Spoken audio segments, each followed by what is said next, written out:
Hey, what's up, guys? Did anybody actually realize how busy this weekend was and how much that goes into capturing all that content and those results?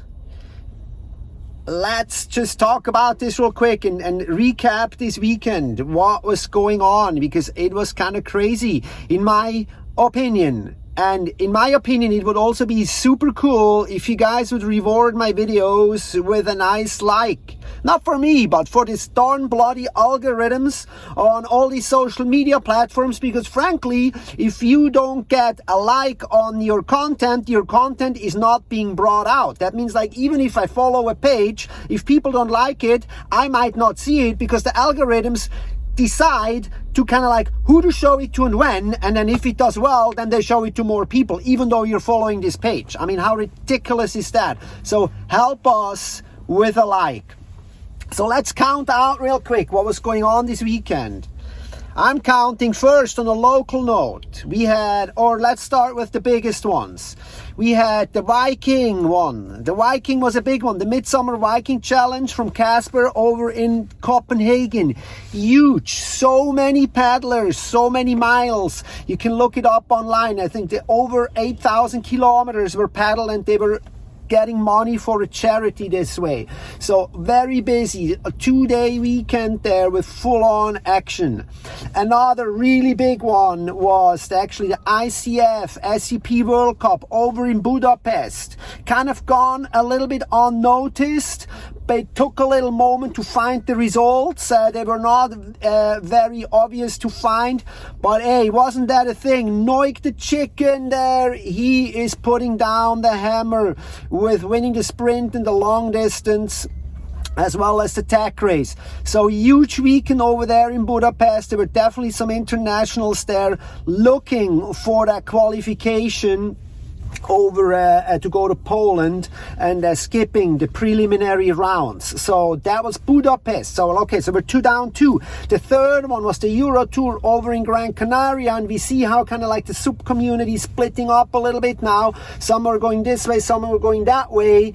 And over there, I think the big news was that Esperanza won her 4th Euro Tour race. So she's raking it in with prize money, and congratulations to her. That is super stoked, and I am super excited to see her going over to the APP for this weekend to Santa Monica. I really wanted to go there, but that's another story, of course. Can't make it. So that was SUP race number 3. So big one over there. And then also big one for our friends in Germany. The SUP Alps Trophy had another 2-day weekend in the Altmühlsee. Lots of participants, over, I want to say 50 men, 30 women, something like this. So almost 100 paddlers there, plus fun races. They had a SUP squash races. They had inflatable fun races. So that was a big one. So that's race number 4. And race number 5 was the SUP Tour in Switzerland, also had a race. And thanks for the organizers there for making me aware of, because I almost dropped on that one. But they sent me a sheet with results, and I got to pick up some pictures. So you guys see, I'm super reliant on race organizers. Please send me your results, and don't send me a picture. I need something where we can copy and paste it into either a spreadsheet or a Word document, so it can go into the website properly. So a lot of race organizers kind of don't do that, or you have to ask them follow up. So that is huge. So 5 SUP races. So I would say overall, and that was probably not all of it. I'm pretty sure there were more local races that nobody knew or heard about it.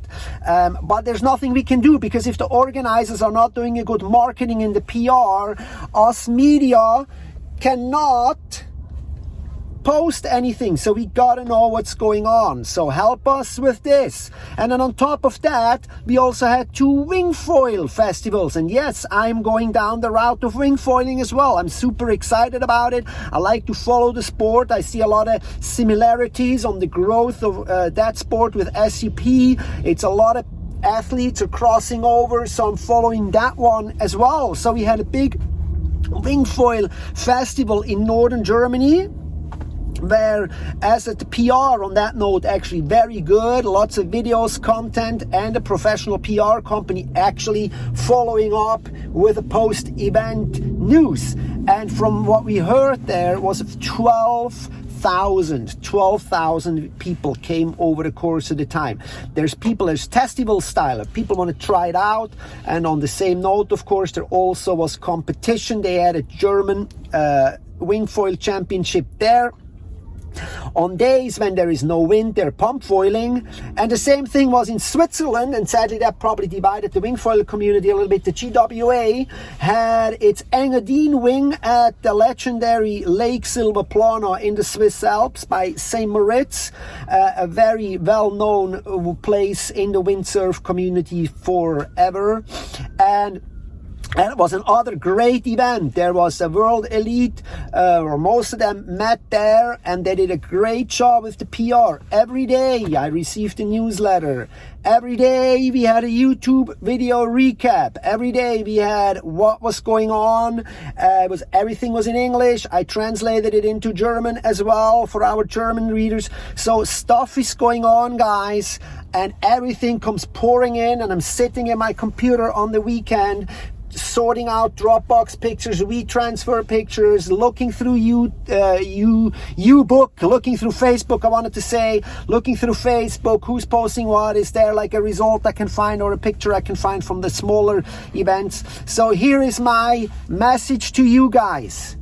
Send news, send results ahead of the event, during the event, and after event. You want your event to grow?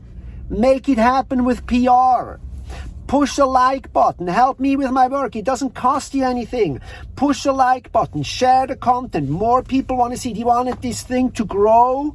Well, then help the people. And that's just not just for me. Help the people who are going at length and putting out all that content. Help those people spreading their content further so more people can see it. And those bloody darn algorithms, and that is no bullshit, actually, because I sat next to a gal on the plane the other day, or like when I flew back from Switzerland, and she was working at TikTok. And I talked to her about this, and I asked her 1,000 questions. Poor thing, she had to listen to me and answer my question. But she said exactly this. They're feeding this stuff to certain accounts, and then they see how it does. They test it out. If it doesn't get likes, the picture dies. The more people like it, the more people see it. Even if my Instagram has north of 18,000 followers, that doesn't mean 18,000 people get to see this. I just had a guy at the beach the other day that recognized me. He's like, hey, nice content, I like your videos, but I haven't seen anything in a long time. You haven't posted anything? I'm like, no, I'm posting all the time. I just had a super cool video out with Kai. He's like, I didn't see it. And I told him exactly this story. So here is what happens. Thank you for listening. Thanks for liking, and we'll see you guys in the next one.